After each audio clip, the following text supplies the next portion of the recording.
This is a story called Stone Soup, and if you've never heard it before, then today is the day you will hear it. It was already dark when the old woman walked into the village. It was already dark, and the night was getting cold. She pulled her rags and her blanket around her, and she walked, with purpose, up to the first door in the village, and she knocked on the door. The door opened a crack, and a suspicious-looking face peered out, saying, "What do you want? You're not from round here." "Oh," she said, "no, I'm not from round here.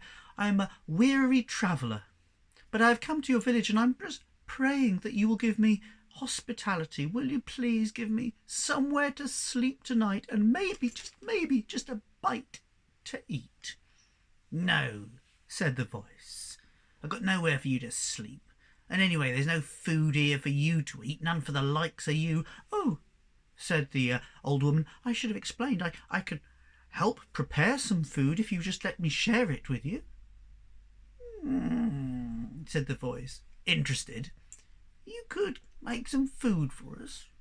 What have you got?"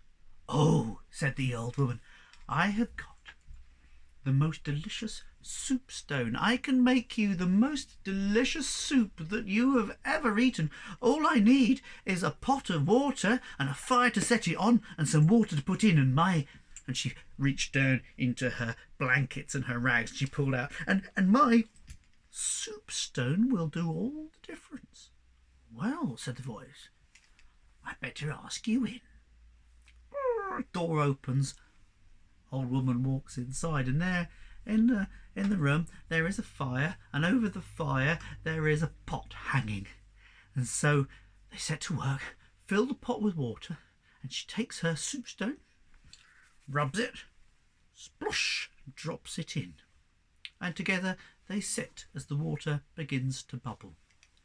"So, what does this soup taste like that your soup stone makes?"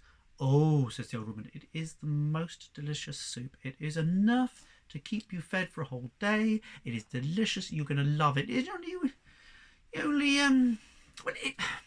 would be improved if we just had a little salt, just a pinch of salt drop in it. Would improve it." "Oh," says the voice, "salt? Yeah, okay, I'll get some salt." And she disappears into the back room, comes back with a pinch of salt, drops it grain by grain into the water, watches them dissolve, gives it a stir.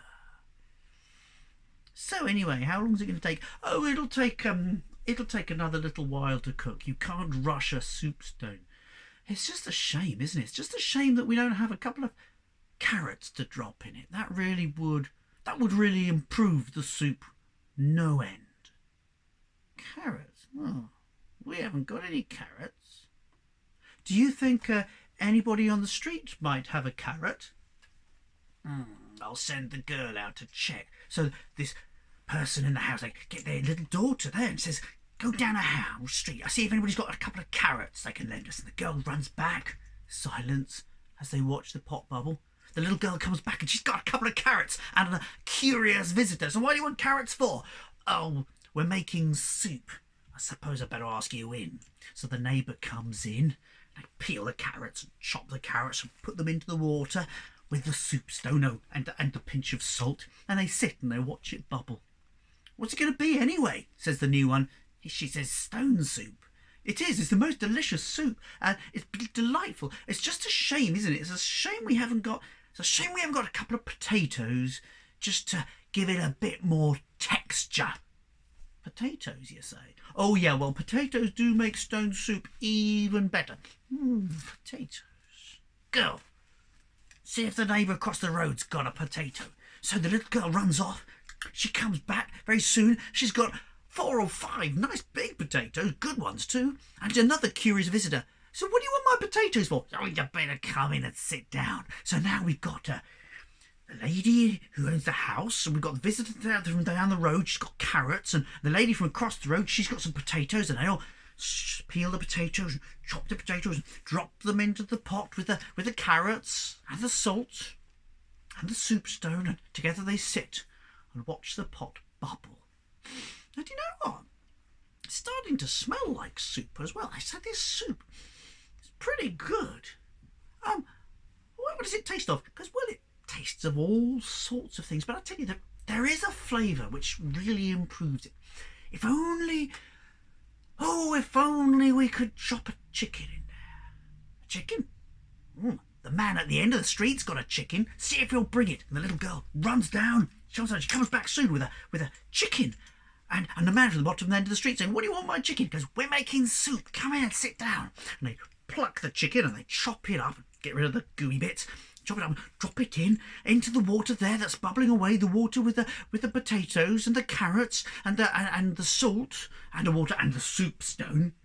And together they sit and they watch it bubble. And a beautiful smell starts to fill the room. And they're all saying, "This is great. It's going to be ready soon." It's like, "It will be ready soon. It will be ready soon. It's going to be ready very soon." But it's just a shame, isn't it? It's a shame we can't finish it with a handful of torn herbs. I'm thinking maybe flat leaf parsley and perhaps some coriander.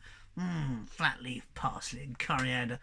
Go on then. The little girl runs down the street and she's knocking at this door and she's knocking at that door and people are turning up and they have got coriander and they've got some basil, they've got some lemongrass. That's amazing. And a twist of black pepper, and everybody puts their bit in, and do you know what? That room was filled with the smell of gorgeous cooking soup, but it was also filled with the sound of chat and laughter and friendships being made and relationships being... it was a beautiful place to be. And soon they scooped the soup out into lots of people's bowls and they all ate it. And do you know, it really was the most delicious soup that any of them had ever eaten. And when the pot had been scraped clean and there was nothing else left, the old woman reached down into the pot.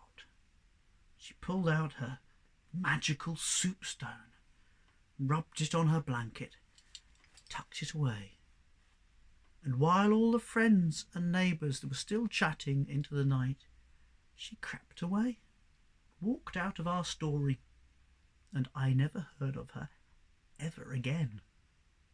And that is the end of the story of the soup stone, and I hope that you guys enjoyed it. I will try to do another story for you soon. I wonder if there's any you want to hear. If there is, just let me know, and if I know them, I will tell them. Have a great day. Be super kind to each other. Be super kind, just like the people in the story. We can't get together in a room and make soup and eat it together. We'll do that soon. We will do that soon. But we can stay friends by talking and sending messages and doing Zoom chats and sending me pictures. That I'd like to see any pictures that you do of that story, a lot. So keep happy, keep good, love you lots. Mwah. See you soon. Bye.